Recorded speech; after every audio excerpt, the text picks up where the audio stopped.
Hello and happy Tuesday. Do we have audio? It doesn't seem to be moving. So hopefully you can confirm that you can hear me. Today we're going to dive into the remaining questions on audiobooks. So if you were at the deep dive that happened not this Saturday, but last Saturday, or you weren't, but you have questions about audiobooks, whether it's should I do one? How do I narrate it? What do what do I do if I'm hiring a narrator? Where do I distribute it?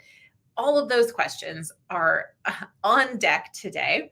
And if you did miss the audiobook deep dive, you are welcome to grab a copy of the replay. So Angela can drop in the link so you can buy it. It's $35 for the replay. It was 2 hours of jam-packed content on audiobooks. But if you have an audiobook question, go ahead and put it in the comments. And if you're watching the replay and you have an audiobook question that we don't answer today, you can also put it in the comments below. And thank you, Angela. She did confirm that she can hear me. So I'm just going to pull up the document and start diving in to some of the audiobook questions. So go ahead and say hello when you arrive, or as always, when you're watching the replay, and I will check back in with you in a moment. So, all right. So just looking at the list, there was a question about Audible versus other venues to market your audiobook. And there was actually a lot of other questions. So sorry, I didn't realize I didn't have both earbuds in. Okay, so the advantages and disadvantages of distribution through Audible. This is a big question, but I would say that Audible, if you're in North America, Audible is ultimately where you're going to sell the most amount of books. With all of our clients over the years, myself and my books, I don't think I've ever seen a situation where Audible was not at least 80% of the revenue that an author is generating, even if they are distributed wide. And when I talk wide, I am talking, Apple, Google, all the libraries, anywhere you can name that somebody would consume an audiobook. And that is what I'm talking about when I'm talking about wide. And so, sorry, I had notifications coming in. I didn't realize I hadn't turned them off. And so I was fixing that so that I can focus on this. So anything North American in particular. Now, when you start to go to other markets, Audible isn't as dominant of a player in the audiobook consumption space. There's some subscription services in Europe that are very popular. And so if you're in a different market, you may find that Audible might not be the dominant player, but hands down, it is the dominant player here. So the advantage is that if you are producing an audiobook and distributed through Audible, you are where the majority of people are going to buy the book. The disadvantage is they don't let you set the price. So you can't run promotions, and they're choosing how much ultimately you get to make. They don't pay you very much at all, even if you're exclusive with them. And exclusive means you're not distributing it everywhere else. I think it's 40% of what the book sells for. So if it's $10 audiobook, which they've arbitrarily decided to sell it for $10, just as an example, you're now making $4. Or if you're exclusive, or if you're not exclusive, I think you're making 25%. So you're making $2.50. So it's not lucrative. But it does. The other advantage is that when somebody's looking at your book on Amazon, it's got all the formats, and that looks so credible. And it also allows your reader to choose how they want to consume your content, which is also very powerful. So hopefully that helps. Everything is trade-offs. And I feel like going exclusive with Audible, for a lot of authors might be a good move, at least for launch. After 90 days, you can write them and ask to be let out of the exclusivity. I'm pretty sure it's after 90 days now. They used to have a 7-year exclusivity contract, and then it was not published, but it was known in the industry that after a year you could write and get out of it. But I'm pretty sure last year they updated it so it was in alignment with KDP Select, which is after 90 days you can write and get out of that exclusivity. All right, I see lots of people saying hello. St. John Butler's here. Hello. Kevin Hall is also here. Always great to hear from you. If you are here, say hello. We're talking audiobooks today. So go ahead and post your comments in the comment box if you have a question about audiobooks. This is recovering or catching up from the audiobook deep dive that we did a couple weeks ago. And Angela's already put a link there. If you can see the past comments, you might not be able to. If you missed the 2-hour deep dive, I covered all of the things as far as should you even do an audiobook? And if you do, should you be the narrator? And if you hire a narrator, how do you get it narrated? So you can grab a copy of that replay if you missed it. Our next deep dive, by the way, is one of our most popular ones that we always have. We have them twice a year, and it's our author showcase. So right now, I think we have 5 authors. Sometimes somebody can't make it last minute, but we have 5 book launchers authors that will be joining us. And that, I believe, is on April 20th. Angela can confirm that in a moment. But if you're not already on our newsletter list, just go to booklaunchers.com/newsletter and you'll get the link to join in. And actually, I'm streaming it live, so you can stream it live from YouTube as well. Hey, Jacqueline, great to see you here. It's a little bit better hour for you, I would say, than it was for most of the classes. Okay, so another question. How much time does it take to record a book? There is a rule of thumb based on number of words in one's manuscript, and there is, and I don't know the link off of the top of my head, but there is a link that you can go to that will actually give you an estimate. I think if you search something like spoken words per minute for audiobook narration or something like that, if you search it, Angela might be able to find something. But there is something where you can enter in the number of words in your manuscript, and it will tell you what it will probably be as far as a finished hour. Generally speaking, we usually take somewhere around, we usually tell you to plan for, if you've got a 60,000 word book, to plan for probably 12 hours in the studio, maybe 14 hours. But everybody's going to be a little different on this, which is why it's a little tricky if you don't do a lot of narration of anything. Professionals will be a lot faster. They're going to be used to reading and narrating and emoting and, keeping their energy up for that time. The one thing that I always tell people is to not underestimate how much energy it's going to take to narrate your book. You are on, right? Like if you think about performances, you're on for an extended amount of time, and you're also concentrated and focused on reading the words on the page and feeling the emotions as you go through it. So it can be quite a rigorous process to narrate an audiobook. I also think it's incredibly fun.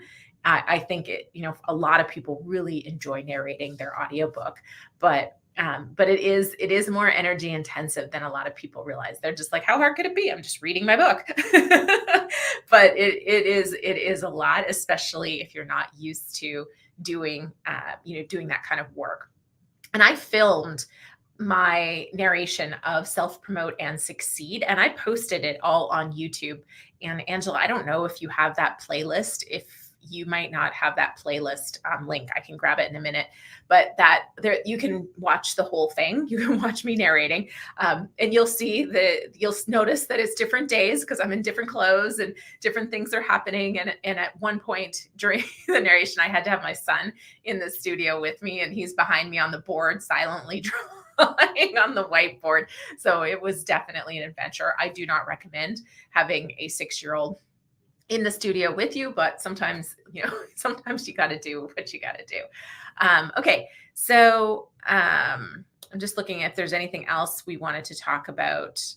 Studio rentals, they vary widely. And one thing that we also talked about a lot in the deep dive was how some studios are set up more for music than they are for voice. And we've had authors do tests in studios that are geared towards music recording and production, and they aren't they don't have the quality and the specs that a studio that can do both or that is voice narration focused. So you're really looking for a studio that does voiceover work or audiobook narration, and making sure the engineer that sits in the studio when you're recording is familiar with that. So typically, you're probably going to be spending at least $100 per hour in the studio, just because there is going to be an engineer on site, plus there's the studio space cost. We've had some clients get space for $75. Sometimes you can get unmanned space for a lot less, but then of course you've got to manage the equipment, which can be a little tricky. I recorded my first audiobook I ever did. I set up a studio in my parents' house. I hung noise canceling blankets all around and covered all the surfaces with that. And it was a room without windows. And I recorded my book there.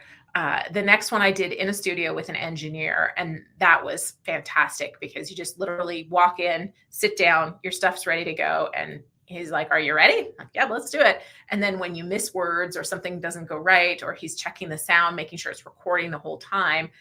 So that was the least stressful and the easiest to just get the work done. The third one I did in a studio, but it was just me.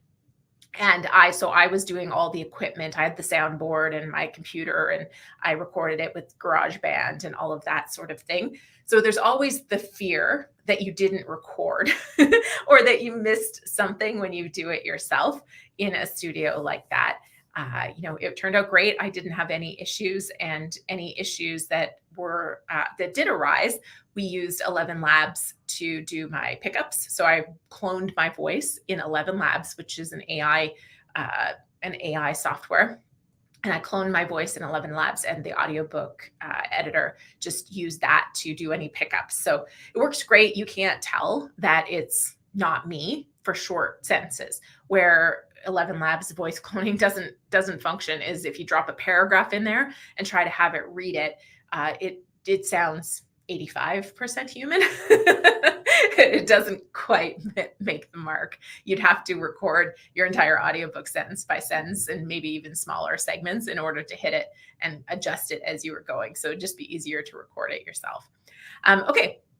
Let's see. We got some questions coming in, and more people are here. John is in the house, and John was just watching the videos, and then you found me live. How cool is that? And St. John Butler has a question, which I'll come back to. Stephen's here. That's great. Hello, everyone. Okay, so and Angela can't find the playlist for Self-Publish and Succeed 2. So hang on one second while I pull that up. I will attempt to talk and find links at the same time, which is not that easy. And actually, while I'm doing that, let me see if there's a quick question or an easy question that I can do. Is recording in a studio the only way to get the right audio quality for Audible, or are there AI tools that can help make at-home audio good enough?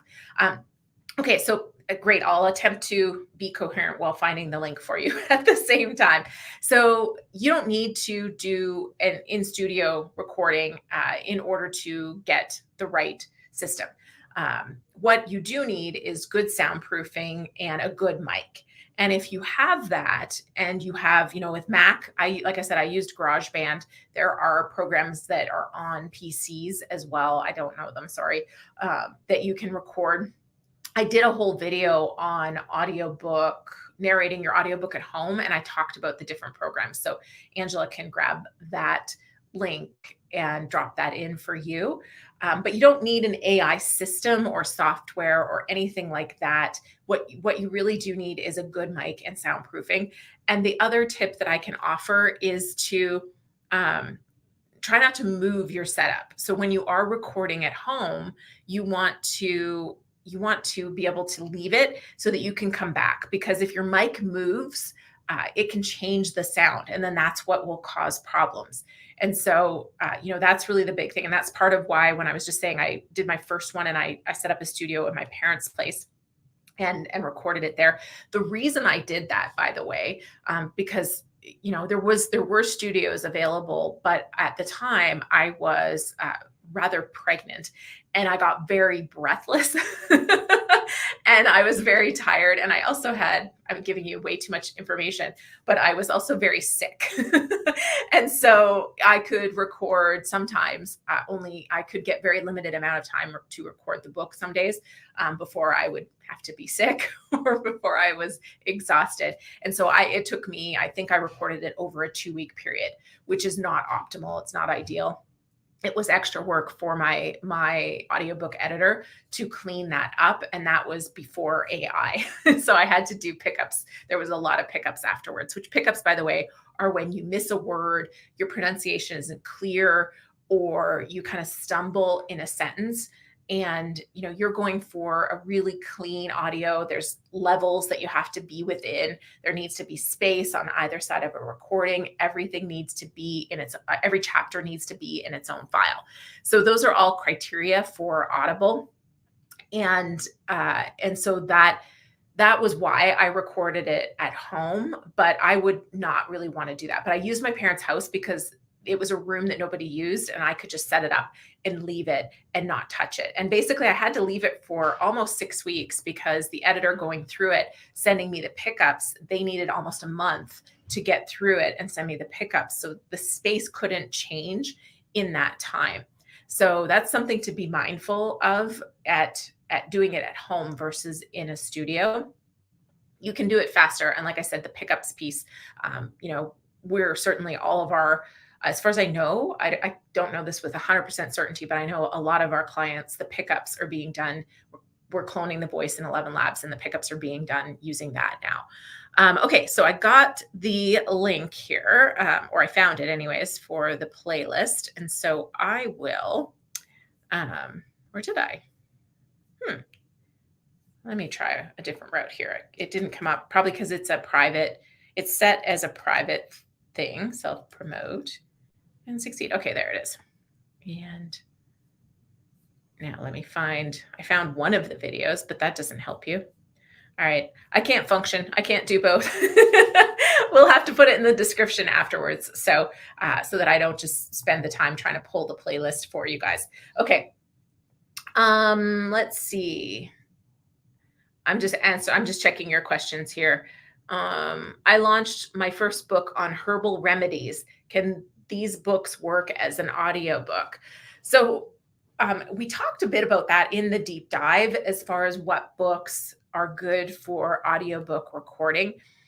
There's not a perfect answer as like this book would be great and this one wouldn't. My thinking is, would somebody enjoy listening to it? And one of the things we talked about was if you have a very research focused, a very technical book, it might not be very enjoyable to listen to that book. If you have a lot of charts and graphs, you can have a PDF supplement that you direct people to get from Audible, or you can have them go to your website and download it. But how much are they going to, people are listening to an audiobook usually because they're on the go. And so if you're directing them to charts constantly, it's going to take away from their experience because they're not really going to understand what you're talking about if everything requires you to reference something else.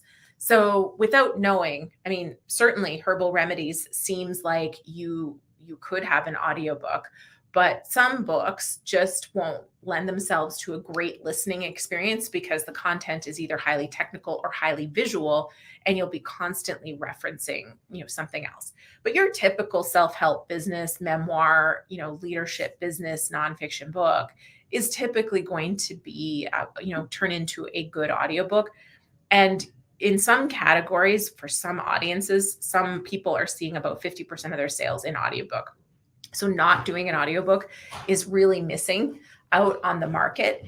And that's particularly true if you have, a real estate audience and entrepreneurial audience. We're even seeing a lot of books that are geared towards moms or parenting, those kind of books. Those tend to be doing, quite well, 30-40% of sales in audiobooks. So if you don't have an audiobook format and that's your audience, you're for sure leaving some readers out. And I always tell people, if you don't have your audiobook ready at launch, you are missing out on people, and there's no way to have it be like, hey, notify me if an audiobook ever comes available. They'll find out about your book, they'll go check it out, and they'll go, oh, there's no audiobook. And if that is the only way they like to consume books, you've just missed out on that person. So the ideal world is to have the audiobook ready as close to or at launch for your book, so that everybody that hears about your book can get it in the format that they most want to consume it in. Okay. I see a few more questions here. So I'm just going to check through the list. I'm just reading the list of questions from the deep dive. There were quite a few questions asking about our process and what we do to help authors. So we do audiobook production. It is a separate service from our monthly membership, because our whole process of working with a coach and a writer and our editors and our designers and our marketing, that's all set up as a monthly membership. But the audiobook is an add-on. And the add-on for our services includes getting voice coached. It includes us helping you find a studio or do technical setup, tests. If you have a home studio, we don't physically show up at your house and help you set it up, but you'll get some support from the engineer as far as, doing a sound test and making sure that what you have set up is going to work for the recording and for the, for all of the criteria and the specs that we need to hit for it to be accepted by Audible. And then they will, if you're recording in the studio, our engineer usually listens to it at night when it gets sent over to make sure there's no issues. When you're recording at home, same thing. It's just functioning as a different schedule. And then once it's all recorded, they edit, produce, and master it. And then we upload it and create a cover for your audiobook that will go on the sites that you're going to be promoting it on. And then people always ask me about audiobook marketing. But audiobook marketing, to me, is book marketing. There isn't really a great way to simply direct people to go and buy only your audiobook. And so there's a few platforms, Chirp has some promotion sites, and there's, coupon codes for some of the platforms that you can use to do some promotions and giveaways. There's also some audiobook awards and a few audiobook catalogs and things like that are audiobook specific. But generally speaking, marketing a book is marketing a book, and you're really not going to be able to effectively drive traffic to just the audiobook format. Even Amazon ads, you're not running ads just for an audiobook, you're running them for your book. And Amazon often will show them the audiobook page, but you're not driving traffic specifically to that. Amazon seems to show them whatever I don't honestly know how they show them. I know when I search, I often end up being shown the audiobook version first of a book. I don't know why. I haven't used Audible in a long time. So it's not because Audible is my preferred format. I buy a lot of print books. I don't even buy a lot of Kindle. I buy a lot of print books. So that you would think if Amazon was showing me the format I'm most likely to purchase, they would just automatically show me the soft cover, but it often shows me the audiobook cover. So regardless, there's not an easy way to drive traffic specifically to that. So we kind of say book marketing is often author marketing, but regardless, all of that marketing is going to drive traffic to all of your formats. The only real way to specifically drive traffic only to audiobook is to create your very own audiobook funnel and sell your book direct and run ads to that direct funnel. That's kind of the main way to sell audiobooks direct. Phew. Okay. Let's see. I'm just looking at the questions here. So I think I answered. If I miss anybody, Angela, let me know. So I answered John's question about herbal remedies. And Stephen says, I did great narrating my book. Thank you. Oh, by the way, I think your awards. So Stephen has the Outstanding Creator Awards, and I think they're open for submission right now. So if anybody's interested in submitting for his awards, you are welcome. Actually, you probably can't drop the link. I don't think it'll let you. But if you want to message Angela, she can then drop the link for you in there for the awards, because I love your awards. You do such a great job of promoting the winners of your awards, and having been an award winner, I even have my medal over here. Actually, if I if I have a moment, I'll sneak off screen and grab my medal. Okay, so Crystal Peak Medium, do you recommend creating an audiobook if your book contains 74 photos? Again, so I'm going to answer this while I sneak off screen and grab my medal and come back. But so this is going to go back to my whole, what's the experience like for the listener? Because if the experience is that they're not really going to understand or be able to take away from your book what you want them to, then I would say you don't want to narrate a book with 74 photos. But perhaps, sorry, now I'm getting myself all tangled up here. Okay, and I'll just grab a handful of the books behind me here and see if I can find an example. Now, Flag. So this one, so the Flag Revelation. This is a book by Christopher Madish. And, it says, there's more to America's state flags than meet the eyes.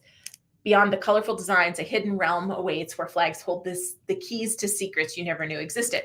And so this book, obviously, would have pictures in it, but it doesn't have, it doesn't have a crazy amount, and it's got the map and it's got some flags. So in theory, this could work for an audiobook. And he would just have to reference the flag and the details on the flag when he talks about the picture. So it would be possible. However, if every page contained flag pictures, then the experience for the listener wouldn't be very good, because if they don't see the pictures or they don't know what the picture is of, then they're not going to be able to take away the message of the book. So I don't have a perfect answer for you without knowing exactly what your book is or is about. I'm just trying to see if I have any other examples here. We don't do a lot of picture heavy books. And if we do, I don't think they've done audiobooks. So Patrick Chauvinac's is one, and I don't think I have it here because I think I have it at my home office. No, I don't have it here. Patrick Chauvinac's book is about flying. And he has a lot of charts and images inside of his book. And I don't think he did an audiobook. And I think that one would be tough. He has a lot of text, so it's possible, but he references a lot of things that the listener/reader would need to see to truly extract the benefit from the book. So that's kind of a long answer to your question. Okay. I'm up to date with questions. And okay. So yeah, so Crystal's looking for the award link, and Stephen, I don't know if Stephen's still here. He might be emailing it, Angela. I'm pretty sure he has our emails. God's Love Power Connection is here too. Welcome.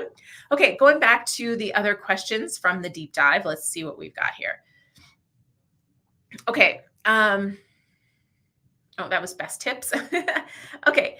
Another question that we were asked was, do you have to apply at Amazon to have your book be an audiobook prior to recording it?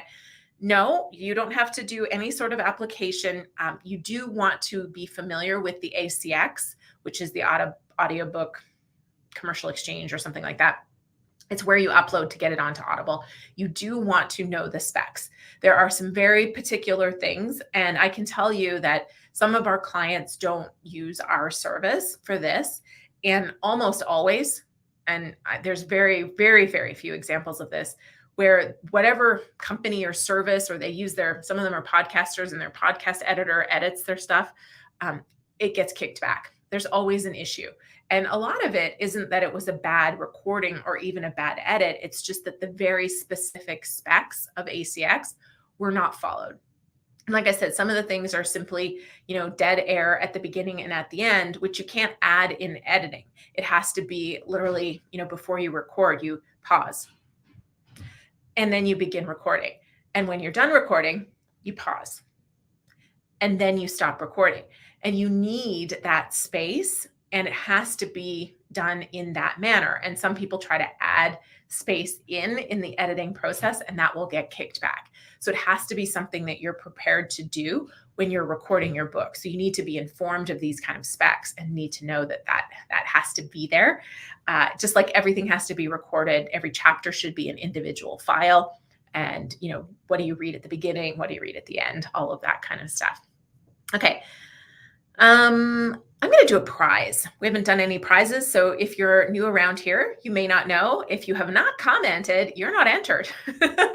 So you have to be saying hello, asking questions, interacting, and then you get entered to win a prize for today. And I got fresh out of the mailbox today, I got our new journal. So this is our latest version. I've been showing for a long time my old version. This is the vintage no, this is Oh So Soft Journal, the vintage Oh So Soft Journal, and this is our new one. This one we couldn't get it anymore, but this one is equally as nice, and it's got this nice red spine there. So we have journals, we have mugs, and I also have the vintage mug. I don't have the new one, but this is our vintage style. The blue blocker glasses and stapler are all mine, though. You don't win those.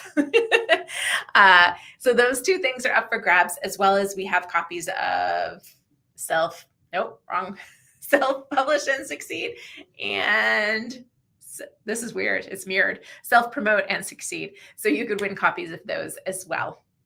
Okay. And Jack, I didn't realize it. Thank you for saying who that was. I didn't know what your YouTube channel name was. So welcome. I'm glad to have you here. Okay. So yeah, St. John Butler's like, I'm eyeing up those blue blockers. Here, I'll put them on for you. I should be wearing them more.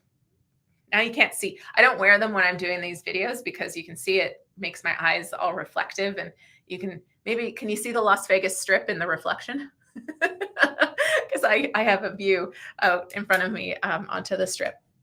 Okay, let's go over. Let me see if I can share my screen with you, fabulous folks, and get you to see my drawing. So first thing I'm going to do, if it cooperates, StreamYard Studio.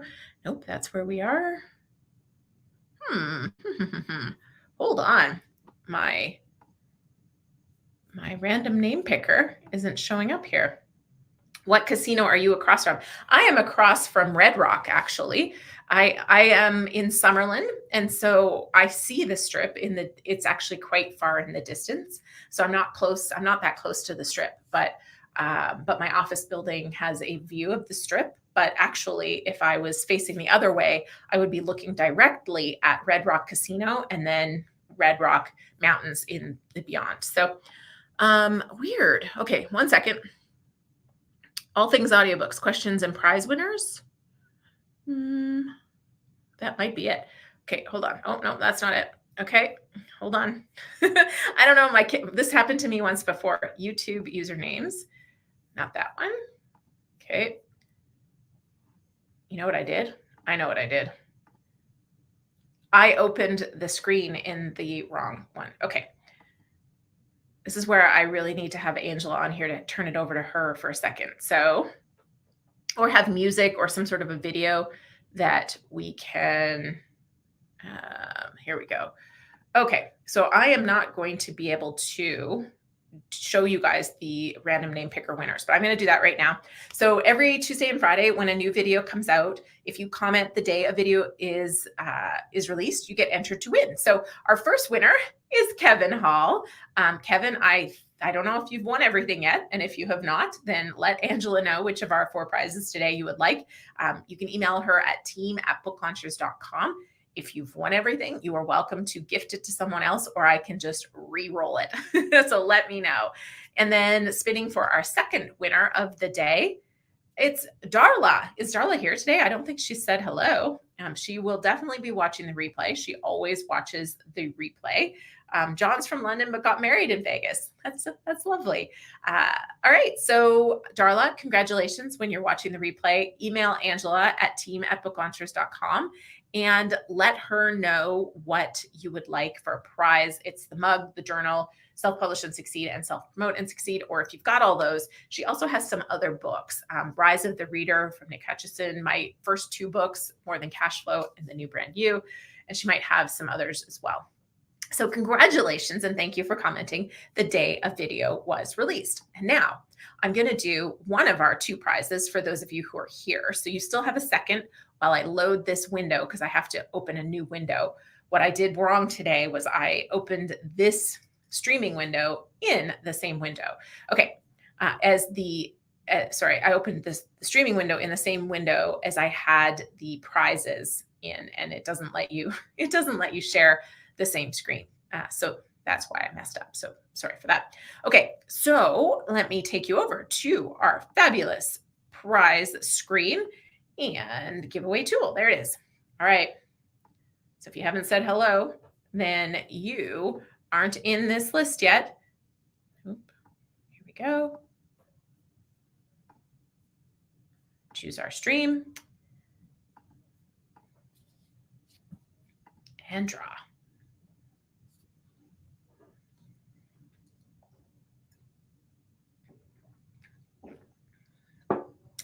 Angela can't win. Angela, go ahead and choose your prize and make sure you email yourself. Okay, here we go. And then you can just pull it out of your closet and give yourself a prize. All right, next up we have Juanita. Congratulations. Yay. All right, so you can email Angela at team@booklaunchers.com and let her know what prize you would like. Okay. Any other questions? Let's see. What is the best place to publish an audiobook? So, great question, and not an easy answer. So, I actually have a lot of videos coming out, and I've already released a couple on booklaunchers.tv to help you with this. What the medium length answer would be is it's going to depend on what's important to you. So for me, my number one focus is just getting books in hands. That's why we give away Self Promote and Succeed is available in audiobook. The playlist that I will drop in the description after we're done. You can watch it all for free right there. You can also download it for free at selfpromoteandsucceed.com/audio. And that is going to allow you to listen to it through BookFunnel. So I've set it up through BookFunnel, and I have a video coming out next week. I think it's coming out on Tuesday on how to upload and use BookFunnel, because you can sell your book and then distribute it. So if you sell it direct, so through your website, you can upload it through BookFunnel and sell it and have it distributed through BookFunnel that way. Or what I'm doing is I'm giving it to you free, and you get access to it through BookFunnel, so that I'm not just sending people MP3s, which you could do too. But for me, there's a little bit more security and it's a little bit more user friendly to have it organized in a system where you can listen to it on your browser, or you can download the BookFunnel app and listen to the book. So that's kind of the thing is what's most important to you. For me, growing the platform, spreading the word about Book Launchers, growing our service, those are really what is important to me from the books that I'm putting out there. I want to help a lot of authors, and so the more reach the books get, the more people I'll help, and then of course ultimately growing Book Launchers and supporting our services with new fabulous clients.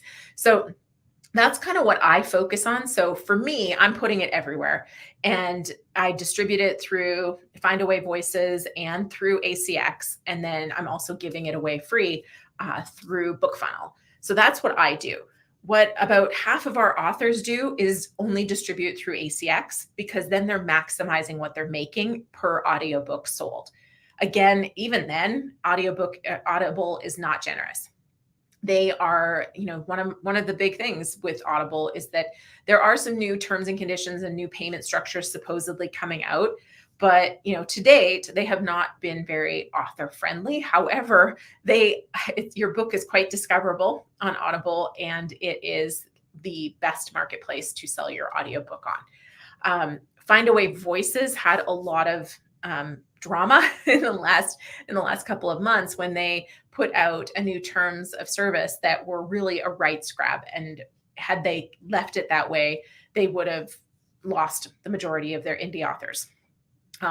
They changed those terms and conditions, so I'm okay staying there, but some people aren't, and they're looking for alternatives. And so that's where some of the videos I have coming out are going to address that. What I like about Findaway Voices is they have really, really robust library reach. So they have partnerships with Overdrive, Hoopla, and Biblioteca, which are all platforms to get your book into libraries.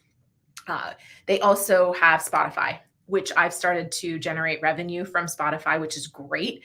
And Spotify has the ability to compete with Audible, which is one of the reasons why I was really excited about it, because Audible needs competition. It is not supportive to authors, and so giving competition is a good thing, which is why I was really excited about Spotify. And so I've started to see revenue, and some of our authors have started to see revenue from Spotify. You can also access Chirp, which is BookBub's audiobook promotion platform through Findaway Voices. Now, Authors Republic now has a partnership with Chirp, and they get you into one of the library platforms, not all. So Authors Republic is a really good alternative for people who are seeking to avoid Findaway Voices, but you still want to have wider distribution. So and then Publish Drive is also another alternative. Publish Drive charges you an upfront fee per month. So no matter how many books you sell, you've got to pay the Publish Drive fee, which is, I think, somewhere between $11, $16, or $30 some a month, depending on how many books you have on their system. And so if you're not selling a ton of books wide, that'll be more expensive than some of the other avenues, but trade-offs. If you're selling a lot of books, then you'll make more money going with Publish Drive, because you're not paying them as much per book sold, but you're paying them up front. Okay. Angela says, I never win. I think I should keep it. Angela, you can take whatever you want out of that closet whenever you need it. Okay. All right. So let's see. Just seeing if there's any other questions. If you guys have other questions, let me know. I think I covered all of the extra questions from the deep dive that we didn't cover. AI narrated books. Can she please speak to different venues for uploading a self-narrated book, not AI? I think I addressed that already. So I think I did actually answer that question. So I've checked off all the questions that were left over from the deep dive, all things audiobook session, which again, I go into a lot of detail.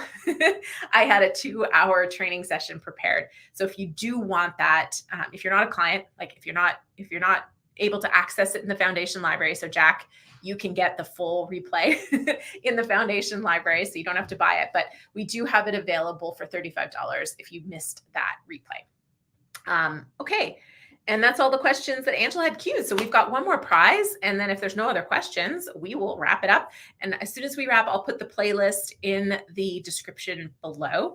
And if you have any other questions, or you're watching this replay and you have questions, you know what to do. Okay, let me go back into our StreamYard giveaway screen, and it should have stayed there. Strange, it disappeared on me. Okay,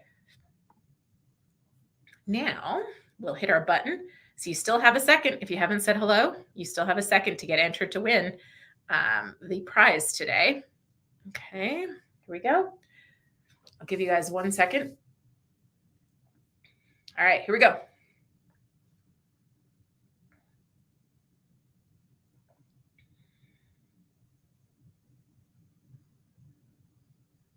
Kevin. Okay, Kevin, you already won once today. I am going to draw somebody else because you can only win once a day.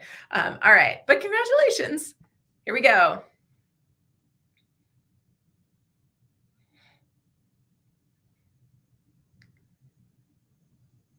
Jacqueline. All right, so Jacqueline, because you are international, your prizes consist of the books that are we can't send you a mug because it costs you way more on your side to claim it through customs, but you can get any of the books, I think, and a journal. Angela will tell you. So email Angela at team@booklaunchers.com and let her know what you would like to take home today. All right. And it doesn't look like anybody else has questions. And Kevin even said, try again. So thanks, Kevin. I joined late. Okay, here we go. We do have a question from Jack. I joined late, but I wanted to ask, if you narrate your book, are you expected to read in a monotone regulated voice, or can you read with passionate emphasis? I love the question. Thank you.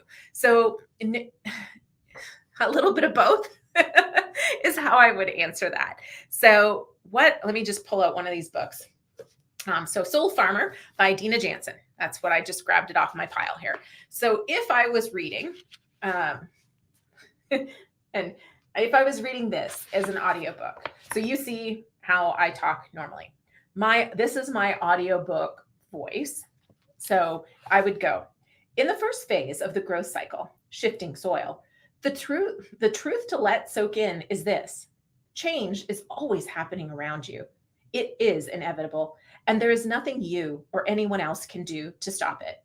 But you have the choice to become more aware of shifting soil in your soul and to learn from what it is telling you. So you need to pause, and I probably read that a titch faster than I should have. It's more like going slower, but I still tried to put some emotion without even knowing what I was reading. I just randomly grabbed something, but I try to put some emotion and emphasis in it.